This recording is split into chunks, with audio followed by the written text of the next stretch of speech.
Alright, we're recording. We are here on day 3 of the Prairie State Cycling Series, well, the NCC portion of the Prairie State Cycling Series in Lake Bluff. The race tonight was just a few blocks from our host housing, which was convenient. No big travel today, just nice little extra time to relax beforehand. How long is the course? 1K course, maybe? I read 0.7 miles with 6 corners. Right. Very technical course tonight, long, slightly uphill start-finish stretch, probably 300 meters from the last turn to the finish. But then just some S-turns, very short stretches.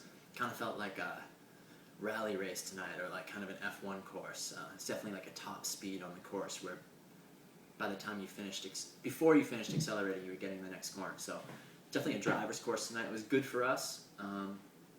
Small, really strong field, and all 4 of us were just really on top of things tonight.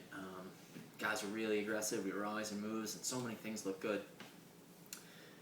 And it still ended up a field sprint, and I don't think anybody was really expecting that. But I definitely wasn't expecting it. You were pretty aggressive tonight. Yeah, it was splitting like repeatedly with groups of like 10 or 12 going up the road, and then I think just with all the corners on the backside, people could roll right back up to it without too much trouble. Yeah, guys were definitely getting dropped, splitting out the back, and then it would sort of regroup with fewer guys each time. There were actually, I think, less than 30 finishers tonight, and there were over 50 starters, so a lot of guys did get dropped.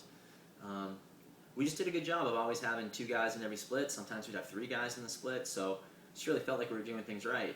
And once we realized it was going to be a field sprint, 4 of us got together about maybe 15 laps to go, 10 laps to go. Well, no, it was less than 10, because I was aware with Alzate from like 18 until like probably 9.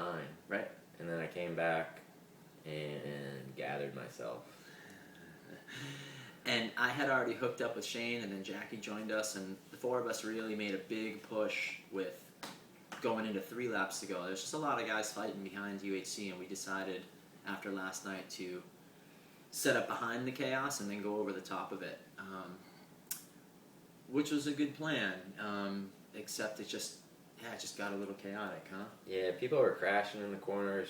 Last couple of laps were taking them a little faster than before, and people just washing out. There's just 1 to 2 crashes a lap in all different corners. Yeah. And so Jackie took us from where we were almost all the way up to the front with Shane and Thomas and myself following, and then our train got split, but Shane made his way back up to you. Yeah, Jackie and I were together, and Shane got split off of my wheel, but then Shane came back up with about half lap to go. And then, so what happened to Shane in that last corner? So you guys were together, and last corner. I was on Shane's wheel coming in the last corner, and one of the Predator guys just simply washed out. And so Shane had to hop on the curb, and I was able to sneak through the inside, and just sprinted in for ninth place. Yeah. And Shane punctured when he hopped the curb, and so that was. Yeah, he didn't quite make. It wasn't the best hop. He just slammed the rear wheel in there pretty good. Immediately flatted. Yeah. And then Jackie held on for some spot.